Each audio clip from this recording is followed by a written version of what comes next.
Hello,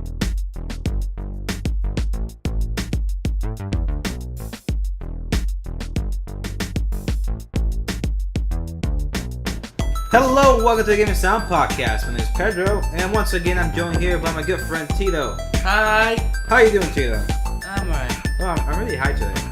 Not high, but like higher than usual. Not higher, but like higher in tone. I'm speaking really loudly, which is weird. Mm-hmm. No, I do not consume marijuana. Okay. Well, that's a weird, convoluted direction. Anyways, Nice.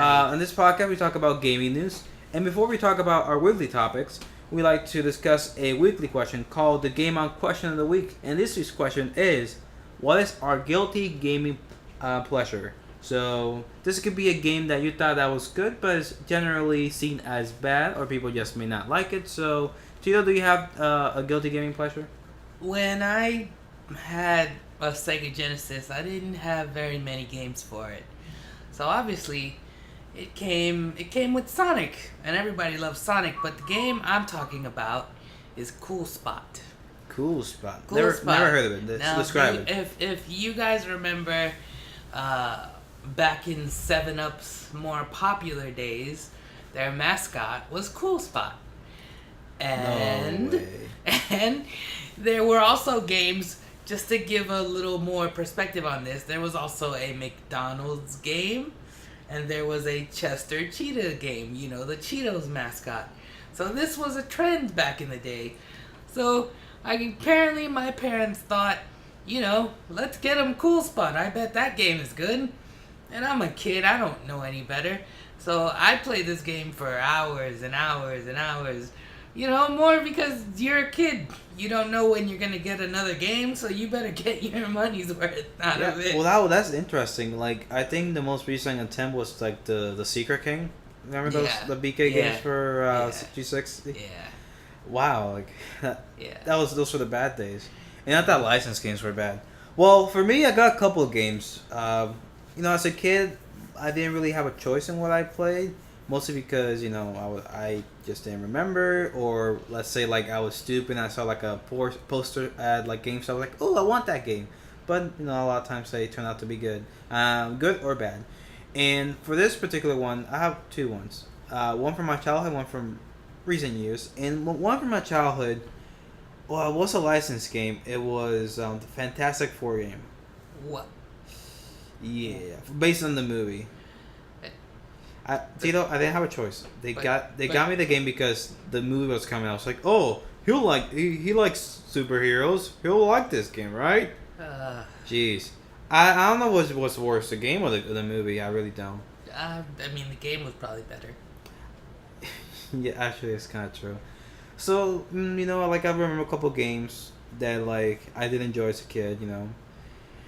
But let's see, another example as a kid. What was another game? Oh, Billy Hatcher. Wow. I had a friend that game. That game is decent, but people seem to hate it.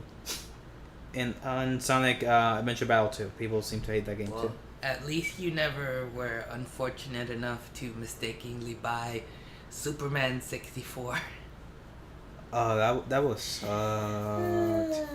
But now to the one in recent years, for me, is Star Wars: The Force Unleashed. Even though it didn't really receive a whole lot of negative reviews it did. But it was a decent game that I did enjoy. You know, I feel that was one of the few games Star Wars that kind of lets you explore what it's like to be an all-powerful Jedi or Sith in this case. Well, the problem with that game is that it was like half finished. Like, What do you mean by that? it was like half finished. Like, it was almost as though they just rushed the game out. It just seemed like super short, and a lot of the controls just weren't perfected. I don't know, things just didn't flow the way you maybe felt they should have. And you know, They didn't flow with the Force. they Get it? Woo! And First Star Wars pun of the day. guy. Woo! No, and maybe they should have, you know, throw a little some TIE fighter action in there. You know, let's get a airplane level so we break up the monotony of going to basically combat arenas and just keep beating people up. where's the Star Wars game where you can do all three? This comes from a person who likes hack and slash games. Okay, exactly. But I'm saying, if you're gonna do a hack and slash game, then make it a good hack and slash game then. But it wasn't even that. I get your comprehension of the game. I agree with that game. The game was short and it felt towards the end it felt rushed. Like it was like over too quickly. But I still enjoy the game. I haven't played the sequel yet, The Force Unleashed 2, and I heard that one wasn't as good either. Well, it'd be worth your money now since it's probably about $10-15.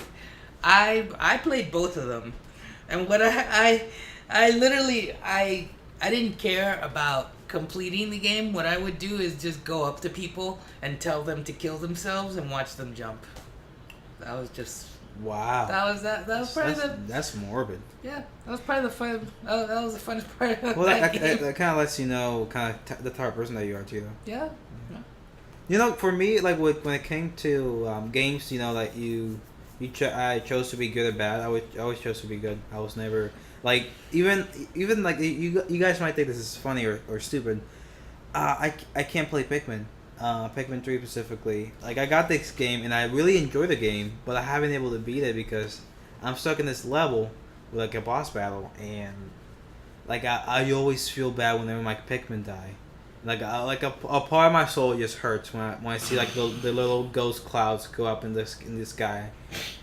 So like for me, I always try to be good in like games like Infamous or Knights of the Old Republic and things like that. But apparently, Tito, it's the opposite. No, I mean, I run people over. GTA style. I kung fu chop them in the street. I mean, hey, they deserve it. And you make them kung pao chicken. Yes. Get it. Woo. Yes, this guy. I'm on a roll today. Yes, you are. Okay. On an egg roll today. Wow, I'm impressed with myself today. Well, anyway, our first topic for today is, well, speaking of Star Wars, is the TIE Fighter short film that released a couple of days ago, and it's basically this fan short film, and is inspired by the old 80s, 90s anime style, but set in the Star Wars universe in the perspective of the TIE Fighters for the Empire.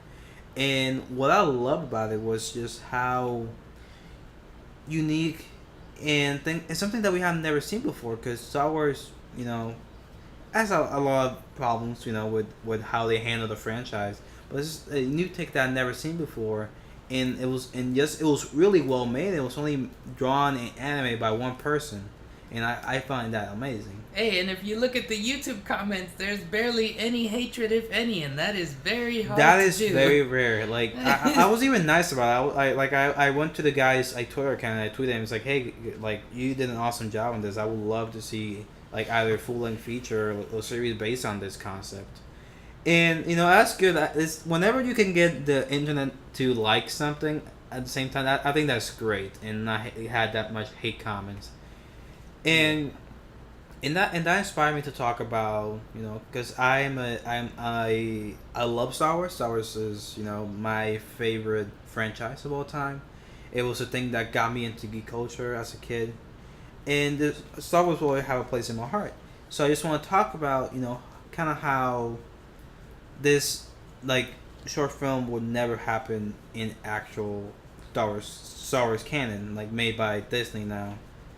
And it's kind of sad because these ideas that are really interesting to explore, but just how Disney is and how they manage their things is. And really, what I would hope they do, the best case scenario, is that they leave this guy alone. Like they don't bug him. Like, hey, give us our money, copyright, whatever. Because what he's essentially doing for you is free pub. That's more pub for Star Wars. Yeah. And if anything, you'll get a lot more out of, hey, you've been doing this all on your own. Here's money. Here's resources. Do it full time.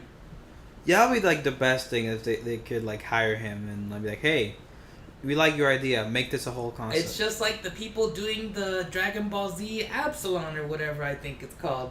If you haven't seen that, go see it. You mean but it's a bridge? No, it's called Absalon. What's the Absalon? It's a fan made Dragon Ball Z shorts. Oh wow, I gotta look this up. Yeah, it's and I'm telling you, people are out there. You know, they're being given the ability to be creative and give you high production value, and it's homebrew. It's them, one or two people doing it. And if these companies would, get off their ass and see what these people are doing, they would be breathing fresh air into their own companies, into their own brands. Yeah, exactly. We have seen various examples of this in the past recent years. So I remember I read a story about this modder in Skyrim. He was making a mod on Skyrim, and the people at Bethesda were impressed by him that they hired him to work on their on the next game.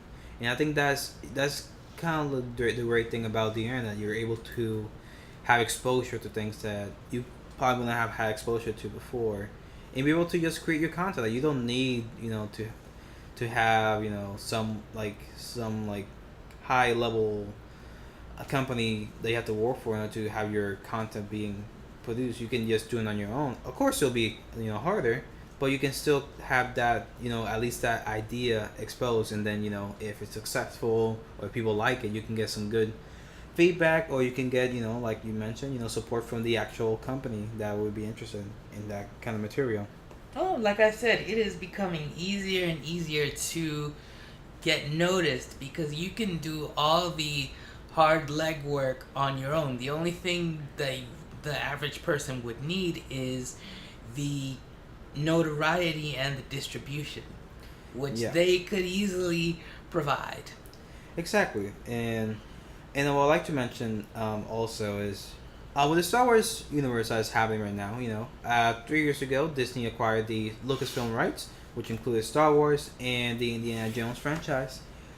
And in last year, they decided, hey, you know how there's this expanded universe, which is basically a lot of Star Wars fan fiction? Yeah, we're not counting that as canon. That's just called as legends. So now everything that we produce now will be canon. And surprisingly, people were mad about this. One of my personal friends, he's an avid Star Wars fan. He's like, I think he's probably like one of the biggest Star Wars fans I've ever met. Like he grew up with the expanded universe as a kid, and when he saw that Star Wars was the expanded universe was being basically erased from history, just basically destroyed his heart. And I want to talk about how we could see these kind of fan fictions be included into the Star Wars universe, but making sense. And something that he mentioned was kind of how Marvel is doing right now with the Marvel Classics and the Marvel Ultimate. These are basically two different universes. They're running at the same time, but they do not affect each other. And that could be something that could be work for Star Wars. So what do you think, Tito? Honestly, I don't. I can't even really equate Marvel or Star Wars story on the same level as Marvel just because the Star Wars stories have never grabbed me. I mean, I watched the movies, but that's about it. But I used to go to Barnes and Nobles and see all these books, but it's kind of like, where do you start? What's what's the chronological order? Like, does it matter? Do I just pick up everything and read it? You know, how many point of views and how many perspectives are you going to see? And that's the thing that like I feel that affected the expanded universe. I feel that it got to a point where it was not manageable. People could just create their own Star Wars novels and just ask Lucas, "Hey, Lucas, can you approve this real quick?" And be like, "Oh yeah, sure." Just put a stamp of approval. And it wasn't really monitored.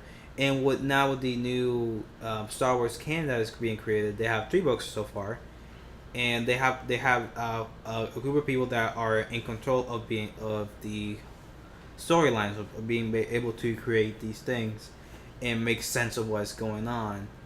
And it's interesting because Star Wars, like you said, Star Wars is not story heavy. Star Wars, if you think about it, is a very general story. The first one in particular, A New Hope, talks about this farm boy who is really tired of his life and he wants to do something else with his life, and then he has to save the princess. Even though Star Wars is one that really emphasized the whole aspect of saving the princess, nowadays it's just being basically been redone so many times that we're not really impressed by it, I guess. And to see this universe being expanded with the Star Wars books being just kind of like additional information, which I think is cool for those that would like to add something else to the whole magnum that is Star Wars. Well, and like I said, as somebody who reads mangas, that the story's not convoluted and it's not coming from 30, 40, 50 different viewpoints, I don't have the attachment that some people might have to this, just because, man, I just feel like, most people are busy. They have lives. They don't have time to. I know with American comics, I usually see people who kind of choose one. They choose one, segment of the comic to stick with. Oh, that's the thing. Like I can't get into comic. I feel like the way you feel when you try to like get into the expanded universe. That's how I feel with comics. Yeah. I don't know where to start. Yeah. There's these many series. Yeah. There's the ongoing ones. There's the ones that are finished, and I'm like, how does this make sense? But Marvel, since Marvel has many different comics running, like do they all like affect each other? Do I need to know what's going on in this comic to know what's going on in this comic? And it's confusing. I would love to be a comic reader, but it's just confusing. And, it's expensive as well because I have to buy several issues a month. It's hard. Like I would love to be a full on comic nerd, but it's just like I just haven't met someone that really is like, okay, this is where you start. Yeah. And with Star Wars, I feel Star Wars, you basically just watch the movies. That's it. If you wanna add more to expand, you can read the books if you like. Expanded universe is not counted for anymore. So, with the new books that are being created now, they're talking about more about what happened in between. Star Wars episode 4 and 5, or episode between the episodes, which lets you go, okay, a little bit of insight into what the other characters are into. And it's just also just a little disturbing how passionate people get about fake universes and fake people that do not exist. What? You're gonna stop telling the story about my imaginary people and my, the imaginary lives that I've grown up with? No! Hey, Hans shot first. Oh yeah, it's like you may laugh at this, but these are the universe that we attach to. For example, I love the Legend of Zelda. That is one of my favorite gaming franchises out there, and I don't care about the timeline, about the games. For some reason, there's this fan devotion to find out, where does that fit in the timeline? For me, when I play Legend of Zelda game, I feel it's its own thing. It's its own game and story that doesn't connect to other games unless like it's just Ocarina of Time with Majora's Mask. Every Zelda is essentially a reboot. Yeah, because it's a new guy living out the legend. Yeah. And Link isn't even a character as much as he is an avatar. It's just an avatar to play the game. That was actually I read an interview with Shigeru Miyamoto that when he created Link, the reason why he named it Link is because that was supposed to be basically a blank name that you basically supposed to change your name. But since a lot of games have passed down, they always name the character Link. They was like, okay, so I guess the character's name is Link, but it's supposed to be you. You're supposed to be the hero of time. You're supposed to be the hero of the legend. And it's interesting how people can be so devoted to franchises. Well, yeah, I mean, it's the same thing with Castlevania. I've seen many people talk about how disputed that timeline is too, and it's like, dude, it's a video game. Let it go. Yeah. Well, speaking of problems, our next topic for today is the Kojima and Konami problems. Basically, I don't even know how to unravel this. So, Konami is a video game publisher and developer, and they are publishing the next Metal Gear Solid game, Metal Gear Solid 5, The Phantom Pain, in collaboration with Kojima Productions, and specifically Hideo Kojima, the game's director for the past 25 years. And what started as a weird thing about Konami taking out the name of the Kojima production and Hideo Kojima from the game in box art. Now there's this rumors that they don't have internet access anymore. They are limited to to emails and we're responding to what things. So I think something is fishy is going on. Of course, they released some statements saying that, our relationship with Hideo Kojima and the Kojima production is fine. We just have some shakeups. We have some changes in the company, but they're still working on Metal Gear Solid 5. But it's interesting because they did confirm the rumor that they had limited internet access and limited email usage. So they don't want anyone to talk about what's going on inside. Well, either Kojima said, "Hey, I'm tired of making Metal Gear games. I want to go do something else," or they said, "Hey, we're tired of your vision for the Metal Gear games, so we'll let you finish this one, but after that, we're gonna take it and we're gonna do it ourselves." But I mean, Konami really, they did Kojima a favor because they're a sinking ship. I mean, really, I think the last straw for a lot of people is the way they thought Konami destroyed Castlevania, and Metal Gear is essentially all they have. Yeah, and it's sad because I feel I think there needs to be a big rearrangement in terms of the leadership in Konami in order to basically save that sinking ship. Because once Metal Gear is done, with Hideo Kojima, Hideo Kojima is what sells that game. People are in love with that man, what he has brought into the series since its beginning. And, it's kind of like if, let's say, what's an example that could make sense? Let's say you have, a favorite comic writer, and he's been writing, your favorite storyline or Spider-Man, and let's say he retires or something, and he lends off his creation to his other person, and then he just take a different direction. Of course, a lot of people will be pissed off, so they will just go away. But the difference with Konami is they are focusing more on the, which I don't blame them. They're focusing more on the production side, making money instead of trying to make an actually good game. Well, see, but now what happens to Silent Hills? I guess I guess that's done, because that's sad because I as much as I hate horror games, PT scared the living shit out of me, and and I thought I was like, wow, this is actually a game that's scary, and I was afraid to go around the corner of a room. And it was interesting to see two diverse people working in the game, which is Guillermo del Toro, famous director, and Hideo Kojima, director of Metal Gear Solid. And I honestly don't see. I think Kojima's done with games. I think he wants to do movies. And I don't blame him.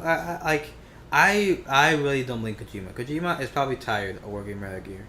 I think he just wants to end the series and move on to something else. Because working for 25 years on the same property, it's tiresome. I'm surprised he's basically been able to be attached to this franchise for that long. Not many people are. And like I said, he's probably gone to Konami with different things that he wants to do, and they're like, yeah, but Metal Gear. Yeah, Metal Gear. Because it's their selling title, Once Metal Gear Solid releases in September, it's gonna sell the most copies in that month, by fact. And I feel that basically Konami is getting desperate. They're like, okay, Hideo Kojima is going around saying that this is his last Metal Gear, that any other Metal Gear besides this one will not count as the last Metal Gear. So I think that's why they're trying to. Yeah, but every Metal Gear he said it was his last Metal Gear. No, but think about it. Him and Hideo Kojima and IGN made that exclusive announcement, oh, this will be the release date, and they had an interview with him saying oh, this would be my last year Metal Gear, even though I've said it before, this will be the last Metal Gear. Even if they continue making other Metal Gears, for me, this will be the last one. And I feel like ever since then, that's when the Konami problem started. Well, I think Konami is looking at Metal Gear as essentially their Assassin's Creed. So if with Kojima not there, they may be looking to release a Metal Gear every year or something. And the thing is, I like the series, but I'm not attached to it as other people. I'll be like, really? Are they making this an annualized franchise? Even though it will not make sense because the story doesn't make any sense. I feel like once Kojima is done, I'm not saying that once Kojima is done, Metal Gear's done. I feel like if someone is capable of taking on the reins, they could do a solid job. But the way that Konami is trying to make it as their moneymaker, they want to make it annualized. It will make the franchise go to the shredder. Assassin's Creed is a good example. It started as a quick concept as the first one. The second one that came out, loved by everyone. I love Assassin's Creed 2. Then they started making Assassin's Creed Brotherhood, Assassin's Creed Revelations. Then we get Assassin's Creed 3, Assassin's Creed 4. They started making all these annualized franchise, and it just gets boring and stale. Well, the last great Assassin's Creed game that everybody talked about was Black Flag. Everybody said, "Oh my God, that could, they just put the Assassin's Creed name on it, but that could have just been like a pirate game." Yeah, it's interesting, and I feel that as you mentioned, Kojima's done. He doesn't want. He wants to get this game done and get the hell out of there. I feel like Kojima probably thinks he's too big. His vision's too big for video games at this point. I think so, because every single Metal Gear that he's made, he's always trying to push the limits of the hardware and of the vision. Yep. Like when the first Metal Gear Solid came out for the PS1, that was like revolutionary. Oh, a game that has a story, voice acting and everything. That was unheard of at the time. And then you had like Metal Gear Solid 4 came out for the PS3. It was a launch game, but it was pushing the limits of the console already. And it had before every chapter, it had like a 10 to 15 minute loading time, to get to a chapter, because you had no loading times when you were in the game. Yep. So just wait up for that Metal Gear 4 remaster, guys. It probably will come out soon. Okay, so our last topic, or mostly our roundabout topic, in which we discuss a different topic in gaming, our sound off this week, is our announcements of games too early. And this derives from this recent trend of announcing a game 2 or 3 years before its release date, and not hearing anything about it until it's starting to get close, and then they delay the game again and again and again. Also known as Batman Arkham Knight. Batman Arkham Knight, Uncharted 4. What else has been delayed? Well, basically, most of the games that come out this year were delayed from last year. Yep. The Witcher 3, Battlefield Hardline, Evolve. Yep, and Battlefield Hardline tanked, it looks like. You think so? And Evolve looks like it tanked too. No, it's all good. It was. Did? Yeah, it was the second best-selling game of the month for February. I don't hear anybody talking about it. It's like, this is not a topic at hand, but Evolve is just an online game. You can't really do much besides do the same game mode over and over. Here's a concept. Why don't you start selling the game and talking about it when it's done? Yeah. But I think the big reason that people talk about games early is pre-orders are a big thing now. Video game companies want that guaranteed money. And now it's not pre-orders, it's, hey, preload. Download the game, so then at midnight when it releases, you can just pay for it and shoo, it's right there. But like I said, I just think it's crazy that if they're going to go the digital route, why are you charging me $60 as if the same charges apply? You're not packaging the game to me. The game is not coming in a box. Why can't you make it at least $5-10 cheaper? Well, that has to go with the relationship with GameStop specifically. The reason why Sony and Xbox are not selling their games cheaper online is because they don't want to undercut their basically their business partner in GameStop. And I feel until GameStop doesn't cease, to exist, they will still be selling games like that because they don't want to intentionally hurt their business partner. And the thing that bothers me is that E3, they're known to make game announcements. That's a fact. That's what people go to watch. But a lot of times, games are announced, years in advance, and a lot of time things change it. We can talk about The Last Guardian. That game was announced 2009 in E3, and it hasn't had a release date yet. Final Fantasy Versus 13. That was supposed to be That was announced in No, 2006. I think Last Guardian was in like 2006 too, wasn't it? No, 2009. I remember. Mm. 2006 was Final Fantasy Versus 14, I think, And Gran Turismo. and Gran Turismo.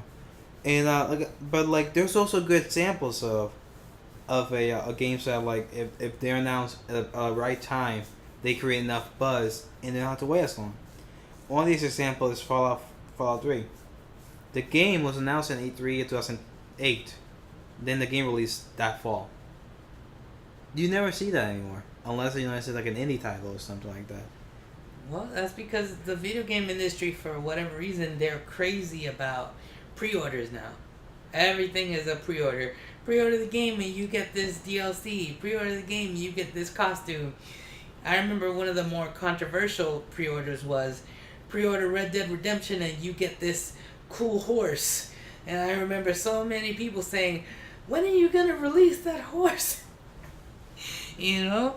It's just, you know, I've almost, you know, defiantly refused to pre-order a game. And then GameStop is just hilarious the way they say, oh, no, you better pre-order this game. I don't know how many copies I'm going to have tomorrow. Come on now. I doubt people were rushing to GameStop and trying to, really looking for that copy of DMC Remastered. She was making it sound like they were going to be sold out tomorrow. Come on now. Well, maybe, but like I get like it's an indication of like how many should they send to the store, which I get, you know, in a production standpoint. I get, okay, they have to make, you know, order as many as they think they're gonna sell. And, you know, for example, remember the Smash Brothers like Wii U bundle, remember that? It was sold out like 2 months before the game even released. Yeah, but that's Nintendo's always, I don't know, they have this thing about they don't know how much people are gonna demand, which I think is BS. No, they make false Like, supply and demand. You know, and it's like, really, like, what do you get out of it? Don't you want more money? I don't understand this. I think it's just an antique way of selling, you know, games. How about that Gold Mario amiibo? Let's not even talk about it. Actually, I'm not collecting the Super Mario series. I'm not. I only got Toad because Toad is the only one I don't have for my Smash Brothers series. And Toad looks adorable. But going back to our topic, well, it's just like with this, it's just like now you have to wait long for the game, but then, you know, games get delayed. And one of the the one I hate is Arkham Knight, because I remember this June. Last year, they announced, hey, we're releasing Arkham Knight. It's coming out this fall. And I'm like, if that plan would have worked out, I'd be like, okay, perfect. You only announced it, you know, a few months in advance. Yeah. People get excited. Yeah. And that's it. It was October, then February, then June. Yeah. It's like, oh, you know how we said we were going to release in October?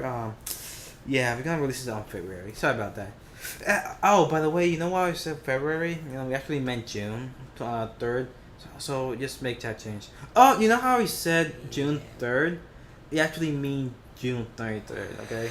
Yeah. So, like, I fucking hate this. Like, it annoys me how they just keep saying all these release dates, but they're not even confident enough to confirm a release date. And it has to do with, you know, with production, you know, there's the exact deadline that the company has for them to make the game. But at the same time, you know, you gotta make a deadline that is whatchamacallit, doable. Like, people can actually be able to make the game in that amount of time. No, and like I said, part of me says that it's not the developer's fault. It's more the publisher saying, hey, tell them the game is going to come out on this day so we can put it on Amazon and GameStop and Best Buy and people can pre-order. I feel like that's the big revenue now, is pre-order. And then, oh, pre-order, get this. Like, how often would you say you pre-order games? I really don't. I'm the type of person that just goes to the day of release and just buys it. Yeah. Unless it's something like really cool, like I know for Kingdom Hearts 1.5 Remix for PS3, they have like a cool box art and like concept art that they have for the game for Kingdom Hearts. I was like, oh, this is cool, and it's free of charge. You just pre-order the game, you get the cool art box. So I was like, okay, I like that. But like, it was like, oh, you can get extra money on this game, or you can get this unlimited sword on this game. I'm like, I really don't give a shit. Yeah. Yeah. So is there anything else you want to add to this topic? No, just talk about a game when you're done with it. Yeah. Then you can have a good, rather uneventful showing for it. You don't have to worry about pissing people off, because this is bad public relations for you. Now, next time you say, hey, you release another game and say, hey, the game's coming out this day, people are gonna be like, yeah? You sure? Yeah, that's true. Well, that's it for today's show. Please like us on Facebook, follow us on Twitter, and subscribe on YouTube and iTunes at The Game and Sound for all four platforms. Thank you very much for listening, guys, and we'll see you next week. Give us money. Give us money!